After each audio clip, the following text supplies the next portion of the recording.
దానికి ఆవల ఉన్నది ప్రవాళ ప్రాకారము. ఎర్రటి కుంకుమ వర్ణం కలదాన్ని పొడవు వెడల్పు కూడా దశయోజనాలే. దాని పరిసర మధ్య ప్రదేశాలు అందలి భవనాలు అన్నిటికన్నా ప్రవాళమయ్యాలే. ప్రవాళం అంటే పగడం, పగడంమయ్యాలే. పంచ మహాభూతాలకు అధికారులైన హృల్లేఖ, గగన, రక్ష, కరాళిక, మహోత్సుష్మ ఐదుగురు కోట మధ్య భాగంలో పంచభూతాల వంటి కాంతితో ప్రకాశిస్తూ ఉంటారు. విశేష భూషణాద్యాలంకారాలతో పాశాంకుశ వరాభీత ఆయుధ పాణులై నవయవన గర్వంతో భువనేశ్వరి సదృశ్య స్వరూపాలతో వారు భాసిల్లుతూ ఉంటారు. దాన్ని దాటిపెడితే కనిపించేది విశేష వైశాల్యం గల నవరత్న ప్రాకారం. అందలి సరోవర అన్నిటికన్నీ నవరత్నమయ్యాలి. దాని మధ్యభాగంలో అమ్నాయ దేవతలు రాజిల్లుతూ ఉంటారు. వారి భవనాలు కూడా అసంఖ్యాకంగా ఉన్నాయి. శ్రీదేవి అవతారమూర్తులు, మహావిద్యలు, సప్తకోటి మహామంత్రాలు, వాటి అధిష్టాన దేవదూతలు, దేవీభూషణ వాహనాదులు, అసంఖ్యాక సూర్యప్రభలతో అక్కడుంటాయి. అది దాటగా కనిపించేది చింతామణి గృహము. ఆ మణిమందిరం మహత్తరమైనది. అచ్చట మణిమందిర భవన స్తంభాదులు, సోపానాదులన్నీ సూర్యకాంత చంద్రకాంత మణులతోనూ విద్యుల్లతల వలె దగదగా మెరిసిపోయే నవ్య దివ్య రత్నాలతో నిర్మించబడినవే. ఆ మందిర మధ్య భాగంలో శ్రీదేవి నివాస గృహం సహస్ర స్తంభాలతో తెజిరిల్లిపోతూ ఉంటుంది. దాన్ని నలువైపులందు శృంగార, ముక్తి, జ్ఞాన, ఏకాంత మండపాలు భాసిల్లుతూ ఉంటాయి. శ్రీదేవి గృహ మండపాదులన్నీ సర్వాంగ సుందరంగా అలంకరించబడి వివిధ ధూప సువాసనలతో నిండి ఉంటాయి. ఆ మండపాలను పరివేష్టించి కాశ్మీర మల్లిక కుంద వనాలున్నాయి. ఆ ప్రదేశంలో కస్తూరి సుగంధం కుబాళిస్తూ ఉంటుంది. ఆ వనాల సమీపంలో రత్న సోపాన పరంపరలతో హంసా కారండవాది విహంగ సంతతులతో ఝుంఝున్నాదాలు చేస్తున్న భ్రమర సముదాయంతో అమృత రసధారులను ప్రవహింపజేసే మహాపద్మావనం ఉంది. దాని ఘుమఘుమ వాసనలతో ఆ ద్వీపమంతా గుపాళిస్తూ ఉంటుంది. శృంగార మండప సభా మధ్య ప్రదేశంలో భువనేశ్వరీదేవి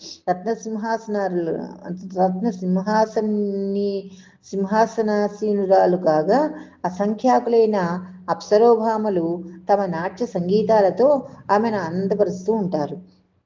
అంతా ఆ భువనజనని ముక్తి మండపంలో ఉండి ముక్తిని, జ్ఞాన మండపంతో ఉండి జ్ఞానాన్ని భక్తులకు అనుగ్రహిస్తూ, ఏకాంత మండపంలో ఉండి మంత్రినులతో కలిసి విశ్వంలోని సర్వకార్యాలను పరిశీలిస్తూ స్వయంగా జగద్రక్ష భారం వహిస్తుంది. చింతామణి సదనంలోని మధ్యభాగంలో దశ సోపానాలతో శక్తి తత్వాత్మకమైన పర్యంకం ఒకటి ఉంది. ఆ మంచానికి బ్రహ్మ, విష్ణు, రుద్ర, ఈశ్వరులు కోళ్లుగా మరి ఉన్నారు. సదాశివుడు పలకస్థానంలోనూ తేజరిల్లుతూ ఉంటాడు. అట్టి పర్యంకం మీద భువనేశ్వరుడైన మహాదేవుడు భాసిల్లుతూ ఉంటాడు. తన క్రీడా విలాప లీలల నిమిత్తం భువనేశ్వరీదేవి సృష్ట్యాదిలో రెండుగా విభజించబడి కామేశ్వరుని వామభాగంలో తెజిల్లుతూ ఉంటుంది. ఆ భువనేశ్వరుడు కోటి కందర్పులను అధిగమించిన సుందరాకారంతో, పంచవదనాలతో, నేత్రత్రయంతో, మణిభూషణాలంకారాలతో, 16 సంవత్సరాల కూడవయస్సులో కోటి సూర్యుల ప్రభలతో, కోటి చంద్రుల శీతలతత్వంతో శుద్ధ స్ఫటికంలా ప్రకాశిస్తూ ఉంటాడు.